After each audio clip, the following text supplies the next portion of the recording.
Welcome to part 5, which is the last part of our CitiBike video series.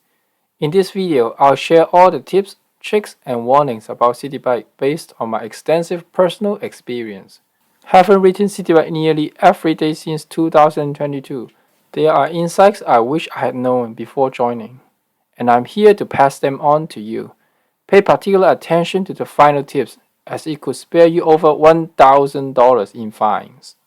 Firstly, remember that not all bikes are created equal. While you're aware of classic and electric bikes, did you know that there are variations among classic bikes? My personal preference is for the classic bike with a U-adjustment locking mechanism and a small front basket. These bikes are the lightest and have easily adjustable seat heights. For more on bike selection, refer to my discussion in the part 4 of the CitiBike series. Secondly, always check the number of empty ducts at your destination before setting off, especially if you're in a hurry. Imagine racing to a station only to find no empty ducts for your bike. To avoid this, I recommend selecting stations with at least 3 empty ducts. Thirdly, ensure the station you're aiming for is online. Offline stations cannot accept bike returns. To check a station's status, open the CitiBike app, click on the station, and check if the relevant information is displayed.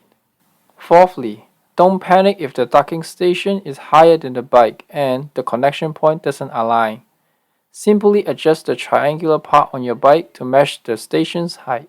Fifthly, beware of your plan's time limit and potential extra fees. Regardless of your plan, exceeding the time limit results in per-minute charges. More information about plans is available in the detail in part 2 of the CitiBike video series.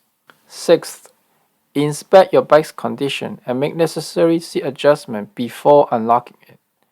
Since the clock starts ticking when you unlock the bike, being prepared can help make the most of your time, especially considering potential unlocking fee depending on your plan. Seventh, some plans include free gas passes, allowing you to unlock bikes for your friends. Remember, all charges will be applied to your account in case of any incidents. Eighth, check the promotional membership webpage for offers that aren't on the main page. I'll provide the link in the description. Ninth, if you're almost out of time and you reach to a full station with no empty duct, you can get a 15 minutes time credit by using the touch screen at the full station. 10th, ensure your bike is correctly locked upon return. You can double check via the CitiBike app.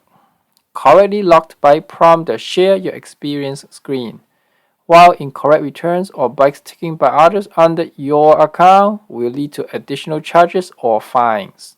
11th, when using CitiBike, it is important to be aware of the CitiBike's migration patterns. What does that mean? Well, each CitiBike station exhibits a specific trend in bike availability throughout the day. This information is crucial for your convenience and can make the difference between finding a CitiBike or an empty duct when you need one.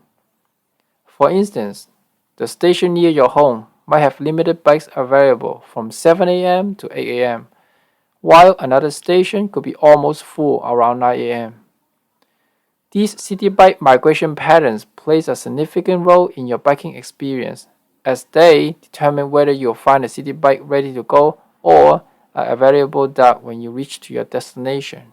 Lastly, and most importantly, never leave your bike unattended. Leaving bikes in public places can result in fines up to $1,200 if the bike is lost or stolen. I have noticed people leaving their CitiBikes unlocked and unattended outside stores like Target. Please do not do that. Even locked bikes got stolen in the city. Do you think it's okay to leave your CitiBike outside like that? I hope you found the information from my CitiBike video series useful. Please consider subscribing and share my videos with your friends. I wish you have a fantastic day. Goodbye.